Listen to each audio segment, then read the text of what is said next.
안녕하세요. 오늘 함께 해주신 여러분 환영합니다. 오늘 저희가 함께 살펴볼 말씀은 마태복음 22장의 말씀입니다. 마태복음 22장 23절에 보시면 사두개인들이 예수님을 찾아와서 질문을 합니다. 그런데 사두개인들은 부활을 믿지 않는 것으로 유명한 사람들이었습니다. 조금 합리주의, 철학주의, 지금으로 말하면 굉장히 학문 중심의 진보적인 사람들이라고 그렇게 말할 수가 있을 텐데요. 이들이 예수님께 부활에 대해서 묻습니다. 이제 대화가 좀 지나가고 나서 예수님께서 그들에게 부활에 대해서 말씀하시면서 매우 중요한 이 두 절의 말씀을 주십니다.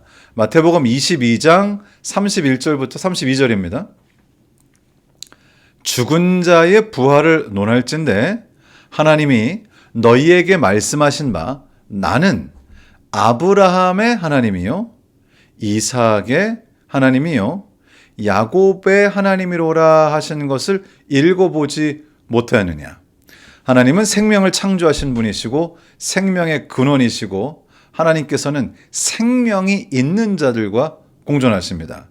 사실 죽음이라고 하는 것은 죽은 자라고 하는 것은 하나님의 존재 양식하고는 전혀 반대의 하나님께서 함께 공존하시면서 그들의 하나님이 되시는 그런 대상은 아니지요. 우리 하나님께서는 산 자들과 함께 하십니다. 주님께서 계시지 않는 상태가 사실은 죽음인 것이죠.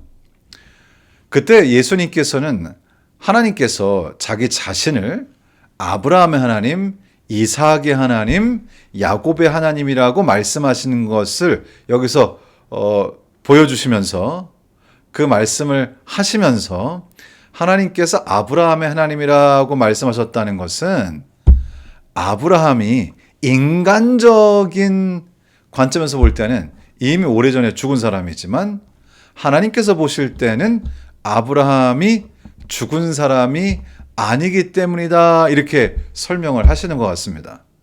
그래서 예수님께서는 나는 아브라함의 하나님이요 이삭의 하나님이요 야곱의 하나님이로다 한 것을 읽어보지 못했느냐 하신 다음에 하나님은 죽은 자의 하나님이 아니요 살아있는 자의 하나님이라고 말씀하셨습니다. 그러니까 즉 아브라함, 이삭, 야곱은 살아있는 자들이다 이렇게 말씀하신 것이죠. 이들은 다 죽은 사람들입니다. 그런데 예수님께서는 그들이 살아있는 사람들이고 그리고 하나님은 바로 그 살아있는 자들의 하나님이시라고 이렇게 말씀을 하시죠.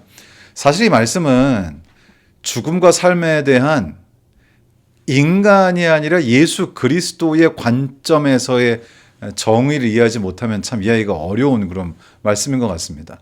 사실 예수님께서 이 땅에 계실 때 죽음과 삶에 대해서 아주 일관된 관념을 가지고 말씀을 하셨고요. 항상 일관되게 표현하셨습니다. 우리 주님께는 우리가 흔히 말하는 이 죽음이라고 하는 것이 죽음이 아닌 것 같습니다. 예수님께서 나사로가 죽었을 때 요한복음 11장 11절부터 기록된 말씀에서 우리 친구 나사로가 잠들었도다. 그러나 내가 깨우러 가노라 이렇게 말씀을 하셨습니다. 그러니까 예수님께서 보실 때에 나사로는 지금 죽은 것이 아니라 잠들어 있는 것이죠. 죽은 자가 아니라 산 자입니다. 아주 뚜렷하게 13절에 예수님 그의 죽음을 가리켜 말씀하신 것이라고 그렇게 분명하게 명시하고 있죠. 우리 예수님께서 보실 때 그리스도 안에서 소망을 가지고 그리고 예수 그리스도께서 재림하실 때 부활할 사람들은 죽은 사람이 아니라 살아있는 사람들입니다. 그래서 여기 25절에 이렇게 말씀하시죠. 예수께서 이르시되 나는 부활이요 생명이니 나를 믿는 자는 죽어도 살겠고 무릇 살아서 나를 믿는 자는 영원히 죽지 아니하리니 이것을 내가 믿느냐. 그래서 예수님의 말씀을 듣다 보면 좀 헷갈릴 때가 있어요. 마태복음 8장 21절 말씀에서 제자 중에 한 사람이 예수님께 와서 이렇게 말합니다. 주여, 내가 먼저 가서 내 아버지를 장사하게 허락하옵소서. 아버지 장례를 치르겠다고 하는데 의외의 대답을 하시죠. 예수께서 이르시되 죽은 자들이 그들의 죽은 자들을 장사하게 하고 너는 나를 따르라 하시니라. 그래서 예수님께서는 예수 그리스도를 받아들이지 않고 부활의 소망이 없는 사람들을 죽은 자들이라고 표현하셨습니다. 아직 살아있지만 그 죽은 자들이 장사를 지내게 하라고 말씀하시므로 주님의 입장에서는 지금 이렇게 눈에 보이고 우리가 생각할 때 살아있는 사람들일지라도 부활의 소망이 없이 있는 사람들은 살아있는 게 아니라 사실은 그 죽은 상태, 죽어가는 상태로 지금 사실은 죽은 것과 매 한 가지인 그런 상태로 있다. 이렇게 주님께서는 말씀을 하시는 것입니다. 예수님께서 전달하신 기별은 많은 사람들에게 한 가지 아주 뚜렷한 기별로 남았는데요. 그것은 바로 부활의 기별입니다. 실제적으로 초대교회 당시에 제자들과 초대교회 성도들이 전했던 기별의 핵심이 바로 부활이죠. 그래서 사도행전 4장에 보시면 이렇게 되어 있습니다. 1절부터 사도들이 백성에게 말할 때 제사장들과 성전 맡은 자와 사두개인들이 이르러 예수 안에 죽은 자의 부활이 있다고 백성을 가르치고 전함을 싫어하여 수많은 사람들이 그리스도인들을 핍박했는데 그 근본적인 이유가 그리스도인들이 부활을 전했기 때문이라고 그렇게 기록하고 있는 것이죠. 이 제자들과 초대교회 성도들의 핵심이 되는 기별이 바로 부활이었습니다. 사실 생각해 보면 그것이 바로 이 진리, 복음이 저희들에게 주는 세상에 어떤 것도 줄 수 없는 놀라운 기별인 것은 사실입니다. 누구나 다 죽음의 문제를 해결하려고 하는데 사실 부활의 소망을 가지고 예수 그리스도를 개인의 구주로 모시고 매일의 생애에서 주님과 함께 동행하는 분들은 이미 하나님 나라에 속한 백성이 되어 이미 영원한 삶을 시작했기 때문에 중간에 혹시 육신적으로 잠들어서 다시 부활을 하는 중간에 기간이 있다고 하더라도 그 사람은 살아있는 것이라고 예수님께서는 말씀하십니다. 이것은 저희들에게 굉장히 시사하는 바가 큰 것 같아요. 나는 정말 살아있는가 아니면 죽어 있는가. 내 마음속에 진정으로 부활의 확신이 있고 영원한 나라, 하나님의 나라, 그분의 나라에 속한 백성으로 살면서 주님과 동행하면서 영혼을 지금 시작했다면 정말 혹시라도 이 세상에서 저희가 잠시 죽었다가 살아나는 그 시간은 잠시 잠들었다가 깨어나는 주관적인 입장에서는 찰나의 순간인 그런 시간이 되는 것이죠. 그런 차원에서 우리 그리스도인들은 다 진정으로 살아있는 사람들이라고 할 수 있습니다. 때때로 우리는 그런 생각을 할 때가 있는지 모르겠습니다. 우리가 복음을 전하고 사람들을 예수 그리스도께로 인도하려고 하지만 세상에는 너무나 많은 사람들이 예수 그리스도를 믿지 않고 인구는 계속해서 증가하고 우리가 과연 이 인구가 증가하는 이유를 따라잡을 수 있을까? 그리고 이렇게 복음을 전한다고 전도하는 게 의미가 있을까? 어차피 다 모든 사람에게 전하지도 못하는데 이런 생각이 들 수 있습니다만 생각해 보면 이 세상은 죽은 사람들의 시체로 가득한 곳이라고 말할 수도 있겠습니다. 예수 그리스도께서 우리에게 남기셨던 그분의 가르침 속에서의 죽음과 삶이라는 것을 생각해 보면 지금 이 세상은 정말 시신들로 가득한 세상이죠. 우리들은 그들을 살리는 임무를 맡았습니다.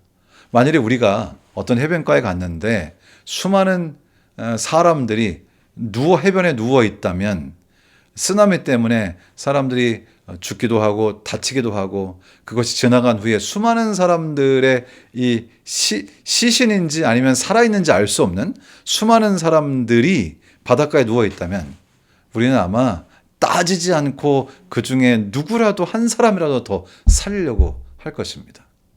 사실 이 세상은 부활의 소망이 없는 예수 그리스도의 복음을 통하여 새로운 생명을 얻지 못한 수많은 사람들로 가득 차 있고, 주님의 관점에서 그들은 모두 죽어 있는 사람들이죠. 우리가 하는 일은 부활의 확신을 가지고 또 예수 그리스도를 개인의 구주로 모시고 하나님 나라에 들어가서 사는 우리의 지금의 입장에서 살아있는, 진정으로 살아있는 사람들의 입장에서 그들은 정말 우리가 구해야 할 생명들이라고 하는 것입니다. 성경을 제가 여러 번 읽어봤지만은 아무리 읽고 또 읽어도 역시 성경의 여러 가지 핵심 중에 가장 중요한 핵심의 하나, 진정으로 우리가 전해야 할 진리, 어쩌면 기독교 신앙의 진수라고 할 수 있는 것은 부활 신앙입니다. 고린도전서 15장 13절로 14절을 이렇게 말씀하시죠.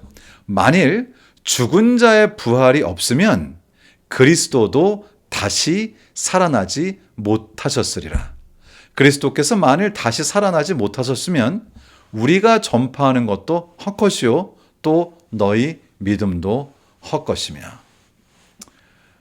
초대교회 성도들이 목숨을 걸고 지켰던 것은 부활에 관한 진리였습니다. 그리고 수많은 사람들이 순교를 당했던 것도 부활을 부정하지 않았기 때문인 것이죠. 실제적으로 예수님께서 부활하셔서 이 땅에 계시는 동안에 수많은 사람들이 예수 그리스도를 목격했죠. 그리고 예수 그리스도에 대하여 기록하고 예수 그리스도에 관하여 전했고, 그리고 그 후손들을 통해서 이 기독교가 예수 그리스도의 부활의 진리를 가르치는 이 신앙이 지금까지 살아남은 것이라고 할 수 있겠죠. 수많은 사람들이 지켰던 이유는 그들이 눈으로 직접 보았기 때문입니다. 우리가 이해해야 될 것은 이 부활이라고 하는 것은 단순히 우리가 그것을 믿는 신념이 아니라 실제로 그것을 목도한 사람들, 예수 그리스도의 부활과 부활하신 그 그리스도를 목격한 사람들의 그 진실을 우리가 지금 전수하고 있다는 것이고요. 부활하신 예수 그리스도에 관하여 실제적으로 요세푸스 같은 사람은 역사로 기록한 그런 경우도 있지요. 실제로 수많은 사람들이 누가복음 1장에 있는 말씀처럼 수많은 사람들이 예수 그리스도에 관하여 기록했습니다. 그분의 부활에 관하여 기록했죠. 성경만 있는 것이 아니라 다른 기록들을 통해서 그분의 부활을 또한 증명하고 있습니다. 오늘 저희가 또 하루를 살아갈 텐데요. 저희는 오늘 산 사람으로도 죽은 사람으로도 살 수 있습니다. 죽은 사람으로서 다른 사람들에게 좋지 않은 냄새를 풍길 수도 있고, 살아있는 사람으로서 다른 사람의 생명을 구하는 삶을 살 수도 있는 것입니다.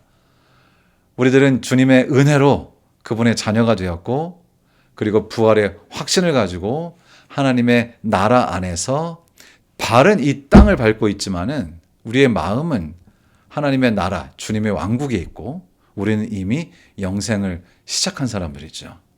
오늘 함께 하신 모든 분들이 부디 그 마음속에 주님께서 전해주신 이 귀한 부활의 진리, 몸으로 보여주신 부활의 진리를 여러분의 삶 속에, 마음속에 확신하시고 살아있는 사람으로서 다른 사람을 살리면서 하루를 살게 되는 귀한 삶이 되기를 우리 주님 예수님의 이름으로 축원합니다.